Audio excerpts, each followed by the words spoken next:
Cervical cancer প্রতিরোধে রাজ্য জুড়ে শুরু হয়েছে এক বিশেষ টিকাকরণ অভিযান। রাজ্য সরকারের সেই জনমুখী নির্দেশিকা মেনে পূর্ব মেদিনীপুর জেলার কোলাঘাটে মহা সমারোহে চালু হলো এইচপিভি টিকাকরণ কর্মসূচি।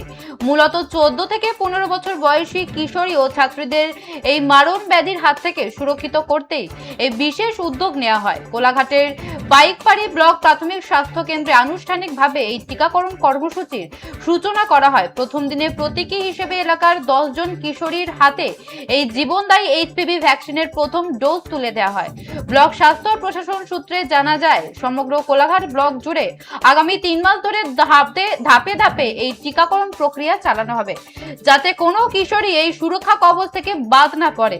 এদিনের উদ্বোধনী কর্মসূচিতে উপস্থিত থেকে কিশোরী ও তাদের অভিভাবকদের উৎসাহিত করেন পূর্ব পাঁশকুড়া বিধানসভার বিধায়ক সুব্রত মাইতি, কোলাঘাট ব্লকের বিডিও অমিত কুমার চাঁদ এবং কোলাঘাটের বিএমওএইচ ডক্টর সাম্য ভৌমিক।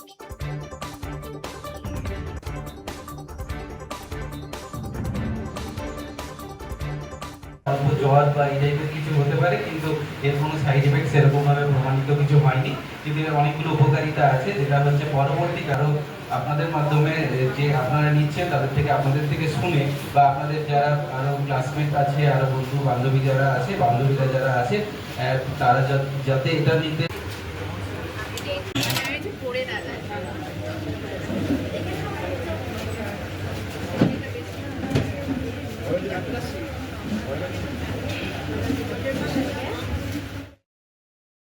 যেমনটা জানাচ্ছিলাম, সার্ভাইকাল ক্যান্সার রুখতে প্রশাসনের বড় পদক্ষেপ। কোলাঘাটে শুরু কিশোরীদের এইচপিভি টিকাকরণ কর্মসূচি। সার্ভাইকাল ক্যান্সার প্রতিরোধে রাজ্য জুড়ে শুরু হয়েছে এক বিশেষ টিকাকরণ অভিযান। রাজ্য সরকারের সেই জনমুখী নির্দেশিকা মেনে পূর্ব মেদিনীপুর জেলার কোলাঘাটে মহা সমারোহে চালু হলো এইচপিভি টিকাকরণ কর্মসূচি।